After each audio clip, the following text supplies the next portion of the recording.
জীবনে বাঁচতে হলে নিজের মতো করে বাঁচেন, নিজের জন্য বাঁচেন। কারো জন্য বাঁচবেন কেন?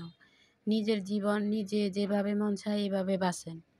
আসসালামু আলাইকুম, সবাই কেমন আছেন? আশা করি সবাই ভালো আছেন। আমিও আপনাদের দোয়া ভালো আছি। তো আজকে সকাল থেকে ভিডিওটা স্টার্ট করছি। সকালে ঘুম থেকে আপনাদের ভাইয়া যখন চলে গেছে, তো যাওয়ার পরে আমি মুখ হাত ধুয়ে আসছি। আসলে আমি মুখ হাত ধোয়ার আগেই ও চলে যায়। ও খাওয়া-দাওয়া করে গেছে গা। তো সকালে আসলে ভাত খাইতে মন চায় না। সকালে ভাত খাইতেই মন চায় না। পরে জুস নিলাম আর কেক নিলাম।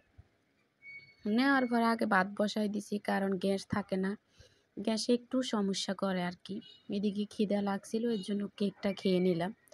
তো ভাতটা হয়ে গেছে আজকে আসলে তরকারি একটা রান্না করব। কালকে যে শাকটা রান্না করছি, শাকটা অনেক মজা হয়েছে কিন্তু আপনাদের ভাইয়াও মানে খায় নাই, আমিও বেশি খাই নাই।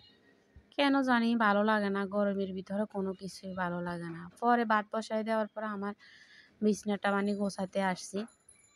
তো দেখেন বিছানার অবস্থা। আর আমার মেয়ে সবসময় মানে আমার পিছনে থাকে। ও মনে হয় যে আমি কোথাও চলে যাব ওকে রেখে। সবসময় ও আমার পিছনে এভাবে লেগে থাকে।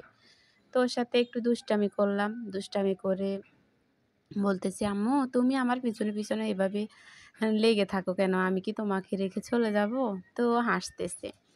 আসলে ওর মুড ভালো হলে মানে হাসে, আবার মুড খারাপ হইলে কোনো কিছু বললেই কান্না করে। তো এদিকে আগে আমি পেঁয়াজটা কুইটে নিচ্ছি কারণ মাছ ভাজতে দিয়ে দিছি। তো এদিকে মানে আগে তো তরকারি ঝোল কষানো লাগবে। তো এর জন্য তাড়াতাড়ি করে পেঁয়াজটা আগে কেটে নিচ্ছি যে পেঁয়াজটা হুম ও ঝোলটা কষাতে আমার পটলটা কুটা হয়ে যাবে। আমরা মেয়েরা না মানে সবসময় ভাবি কে কি বলবে, কে কি আমাদেরকে নিয়ে কি ভাবতেছে। শ্বশুরবাড়ি বলেন, বাবার বাড়ি বলেন, যেখানেই বলেন না কেন, আমরা সবসময় মানে এগুলা চিন্তা করতে আমাদের দিন যায়। কিভাবে আমরা চললে আমাদেরকে কেউ কিছু বলতে পারবে না, কিভাবে মা-বাবার সম্মান থাকবে, কিভাবে শ্বশুরবাড়িতে সবার মন জয় করে থাকতে পারবো। সবসময় আমরা এগুলো ভাবি। কিন্তু আমাদের জন্য কি কেউ ভাবে? আমাদের জন্য কি কেউ চিন্তা করে? তার জন্য বলতেছি আমরা মেয়েরা কে কি ভাববে, কে কি ভাববে না সেগুলো জানার দরকার নাই। আমরা ভালো করলেও আমাদেরকে কেউ বলবে না আমরা ভালো করছি। খারাপ করলে সবাই বলবে যে আমরা খারাপ করছি। এজন্য নিজের মতো করে করে নিজের জন্য বাঁচুন। অন্যের জন্য বাঁচবো কেন? অন্য আমাদেরকে নিয়ে চিন্তা করবে, আমাদেরকে নিয়ে মানে আমাদেরকে কথা বলবে।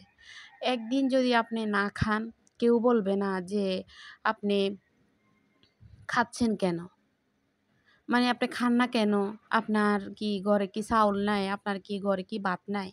এটা কেউ বলবে না। কিন্তু আপনি ১ বেলার বেশি ২ বেলা খান কারো সামনে, দেখবেন অন্য বাড়িতে বেড়ায় বলবে যে, "ও মা ওই বাড়িতে বউ একটা দেখছি সারাক্ষণ খায়।"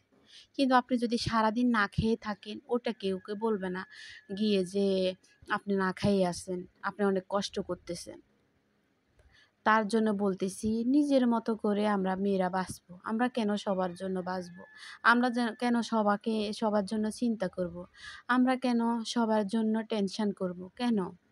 আমাদের জন্য তো কেউ টেনশন করে না। আমাদের মান-সম্মান এর কথা তো কেউ ভাবে না। সবার কথা কেন আমরা ভাববো? সবার প্রিয় জিনিস কি? সবাই কি খাবে? ওগুলা নিয়ে আমরা টেনশন করি। কিন্তু আমাদের জন্য কেউ টেনশন করে না। কারণ আমরা বউ, আমরা মেয়ে। আমরা আমরা সবার জন্য চিন্তা করতে হবে। কিন্তু আমাদের জন্য দিন শেষে কেউ চিন্তা করবে না। কেউ বলবে না। আপনি যদি সারাদিন শ্বশুরবাড়িতে যদি আপনি সারাদিন না খান, বলবে না, "কেন খাও নাই?" কারণ আপনি বউ, আপনি তো মেয়ে না। যে আপনাকে জিজ্ঞেস করবে কে, "এরে বাবা তোর শরীর খারাপ, খাবি না কেন? খাস না কেন? কি খাবি? কি খাইতে মন চায়?" এটা বাবার বাড়িতেই হয়। শ্বশুরবাড়িতে কেউ আপনাকে জিজ্ঞেস করবে না যে আপনি খান না কেন? তো কেন আপনি খাবেন না? আপনি আপনার মতো করে খাবেন, আপনি আপনার মতো করে চলবেন। কারণ আমাদের জীবনটাই এরকম।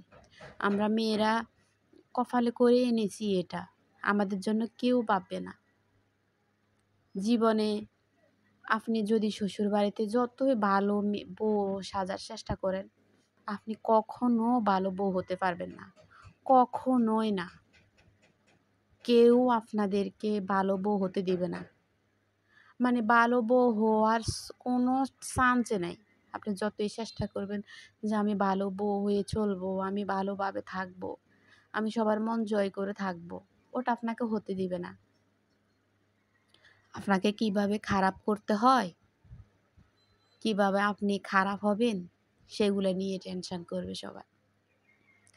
তো এখানে আমি মানে ওদিকে তরকারি বসাই দিছি, অনেক খিদা লাগছে। তো শাক দিয়ে আমি মানে ভাত খাইতে বসি। ওই সময় প্রায় 11টা বেজে গেছে। আমি সকালবেলা যদি কিছু খাই তাহলে আমার আর খিদা লাগে না। মানে খিদা লাগে কিন্তু খাইতে মন চায় না কেন জানি। আর সকাল ভাতও খাইতে মন চায় না। পরে শাক দিয়ে মানে বসছি, ভাতটা খাবো। এদিকে তরকারিটাও বসাই দিছি, তরকারিটাও হতেছে। তো আমার মেয়ে এদিকে একটা মাছ চুরি করে নিয়ে আসছে, ওটা তো আপনাদের সাথে দেখালাম প্লেটে। তো আসলে ও মানে কোনো কিছুই খাইতে চায় না। কালকে দেখতেছি যে মাছটা আনছে প্লেট একটা নিয়ে। তো পরে আমি ওকে খাওয়াইতে চেষ্টা করছি। একটু খাইছে আর খায় নাই। পরে ৩ টুকরা দিয়ে মানে আমি পটলটা রান্না করছিলাম। তো পটলটা আলহামদুলিল্লাহ অনেক মজা হয়েছে। আমার ছেলের জন্য দুপুরবেলা মানে ১১টা বাজে। ১১টা বাজে ছেলের জন্য ভাত নিয়ে যাওয়া লাগে। তো ছেলের জন্য ভাতটা নিয়ে গেছে আপনাদের ভাইয়া। আমি মা পথে মানে মাঝখান পর্যন্ত দিয়ে আসছি আরকি।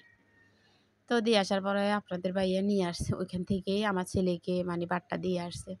তো বিকেলবেলা খিদে লাগছে, তো মেয়ের জন্য ৫টা ডিম দিছি। আর আমার জন্য ২ টা মিষ্টি আলু দিছি। আসলে মিষ্টি আলুটা আমার খুবই ফেভারিট একটা। মানে মিষ্টি আলু আমার কাছে খুবই ভালো লাগে। খেতে খুবই ভালো লাগে। কি বলবো? আপনাদের ভাইয়া খেতে চায় না। ওকে আমি জোরাবলিও করি না। খাইলে খাইলো, না খাইলে নাই। তারপরে দেখেন অনেকগুলো কাপড়-চোপড় মানে থালা প্লেট এগুলা ধোয়া লাগবে। আবার জামাকাপড়, অনেক জামাকাপড় একসাথে হয়ে গেছে। তো এগুলাও ধুইছি, ভিজাবো। তো এগুলো ভিজিয়ে রাখবো। ভিজিয়ে রাখতে, রাখতে কি হইছে মানে এগুলা আমি আর ধুই নাই। মানে শরীরটা ভালো লাগতেছে না। আর মানে ভিজায় রাখলে পরে আলসামি লাগে।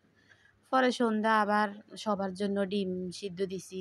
ছেলে, তারপরে আপনাদের ভাইয়া, আমার জন্য, সবার জন্য মানে ডিমটা পরে ডিমগুলো সিদ্ধ করে নিছি। এখন ছেলে খাবে, ও ভাত খাবে না।